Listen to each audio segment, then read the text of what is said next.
Today I'm going to review the 1979 version of Dracula. He has walked through centuries. Untouched by time, he has seen empires rise and fall. Dracula, starring Frank Langella.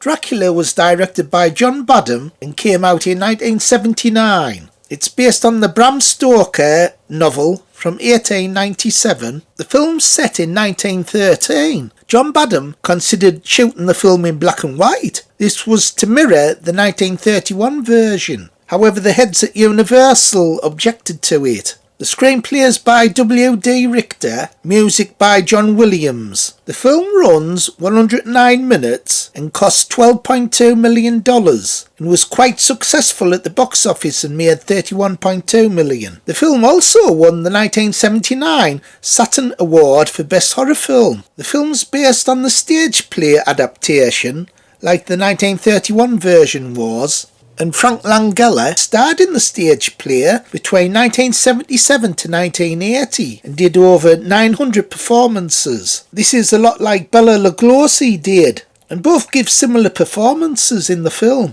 The film came out the same year as Love at First Bite. The film stars Frank Langella, Laurence Olivier, Donald Pleasence, Kate Nelligan, Jan Francis, Trevor Eve, and it also has an appearance by Sylvester McCoy. Hey Phil, that's that bugger out of Doctor Who. Yes, Bones, he played the 7th Doctor, you're right. He was shitting that too.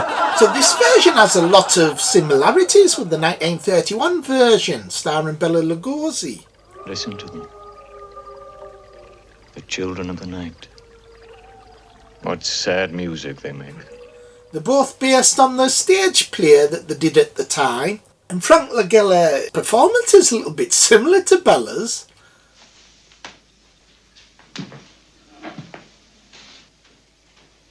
It is difficult for me to express precisely, but there seemed to be a doom over the ship from the moment we left Varna.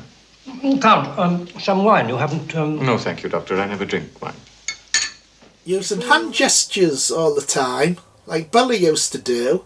Why the hell does him and bloody Bella always stick the bloody hand out when they're playing bloody Dracula? Bloody hand gestures all the bloody time. Look soft as bloody shit. Yeah, they do. They do look like fannies doing that all the time. Hey, Phil, you always do the bugger too, sticking your bloody hand out. Bloody did it. I think one of the most interesting things about this version is the way the director shot it. He used muted colours. So he didn't want the film to look really colourful. He made them more paler, a bit like a black and white film. Because he was wanting to shoot the film in black and white to start with, but he was stopped. Universal didn't want him to do that. However, you can watch both versions. But I like the washed out look of this film. It does give it like its own uniqueness. And I think the highlight of this film's the music score by John Williams. And he's done great films like the Star Wars films, the Indiana Jones films. Brilliant composer. At this time he's probably one of the best. Him and Jerry Goldsmith. And this film's a big epic film. Very gothic looking. So if you like gothic horror, this film's kind of like perfect. Frank Langella, he gives a good performance as well as Dracula. Laurence Olivier is in this film as well. He is an outstanding actor. He does give a great performance as Van Helsing. He's especially good when he stakes Mina. A really great scene.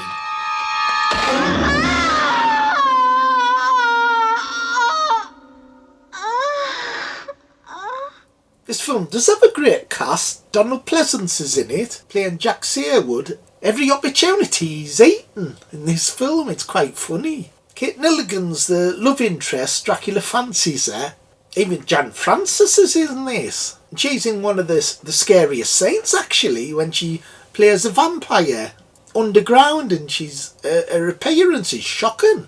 She's all decayed and her eyes are brilliant. I love sequences where like vampires or monsters have red eyes that are glowing in the dark.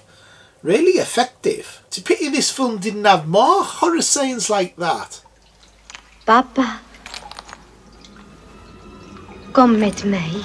We moeten samen rusten, papa. Kom, papa. Oh, that Jan Francis is hot.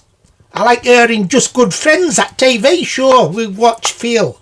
Yeah, Bones, we were watching the box set together. It's a good TV show, Just Good Friends. Yeah, it's brilliant for a wank. Bones, man, stop bloody swearing like last time. You were terrible. Trevor Eve's okay as Jonathan Harker, and you also get Sylvester McCoy in it, although he doesn't have much to do. So this film has great scenes. I like the bits where you see Dracula climbing up and down walls. He also turns into bats and wolves a lot. So in this film he seems to be more powerful than usual. There's even a great scene where someone's holding up a cross and he just grabs hold of the cross, then it bursts into flames. So that kind of like proves how powerful he is.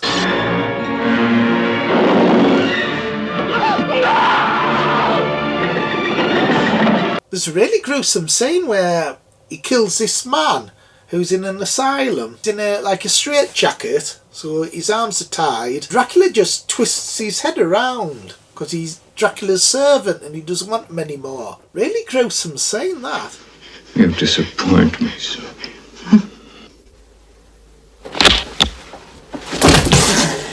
Another interesting scene is, although this film has like a washed out intentional look, give it a little bit more of a black and white look to it, there's a certain scene where Dracula goes with Lucy. It's kind of like a love scene, and it goes bright red, a surreal sequence, and the colours are bright again for this one sequence, and I thought that was really effective. It really stood out. And you also get the music score at its best during this scene. And of course Dracula has a great death as well. He's hoisted up on this ship and the rising sun hits him. You see him age and his hair going grey. I thought it was a really effective scene, that. And there's an enigmatic ending as well where you see his cloak flying away and it almost looks like a bat in the distance flying away, and Lucy smiles when she sees it. So you can almost interpret that scene as though there could be like a sequel, that Dracula wasn't properly killed. For some reason his cloak, or did he turn into a bat?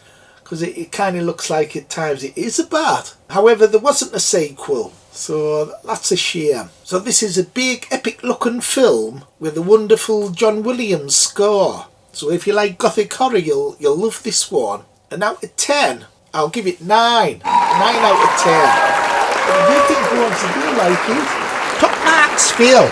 This is better than all that bloody modern rubbish. So although I enjoyed this film, I still think my favourite version of Dracula's the 1977 one with Louis Jourdan that the BBC made. So anyway, I hope you enjoyed the review. See you next time.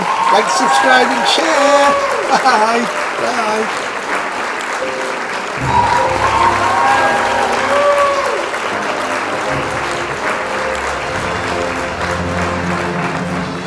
I took the sewer and make him give me them back. He's collecting bugs. Bugs? And he's eating them alive.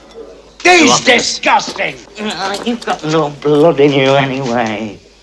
And besides, I've got one here that you didn't find before. Right, in the straitjacket with him. Get him in, come on. Do you think